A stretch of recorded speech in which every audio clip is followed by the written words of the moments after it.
תסביר על פרצוף למצלמה. מצוין. ועכשיו נגיד שלום לכל הילדים שבאו לספר איתנו. בואי לעודה. מה שלומך היום? מתרגשת? קצת. זה מספיק. עוד מעט יהיו לך הרבה פרקורים במצלמה.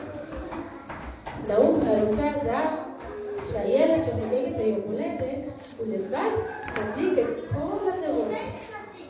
אוקיי? אל תדאגי, אני איתך. בסדר? ועושה את זה בעזרת זיקוק. אוקיי? איזה יד את כותבת, ימין או שמאל? שמאל. מצוין. ניקח את הזיקוק בקצה. לא, אל תדאגי, אני איתך. נדליק את הזיקוק. וכל פעם שתניחי את הזיקוק בנר, הנר נדלק. באזור המבריק, שם הוא מדליק.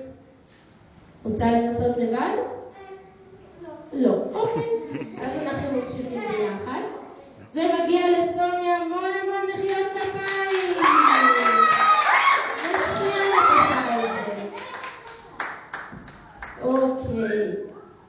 יפה מאוד. יצא לך טוב.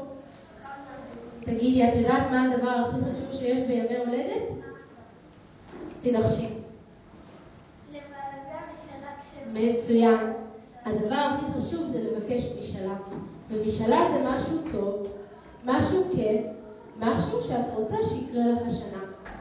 יש לך את הזמן של הזיקוק.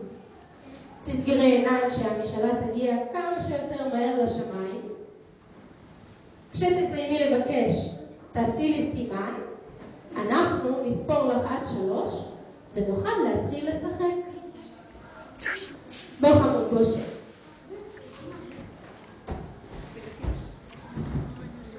יש לך הרבה משאלות? סיימת? אז רגע, נספור לך עד 3. 1, 2, 3. נראות את כל הנרות. מצוין. ואת יכולה לשבת עם החברים.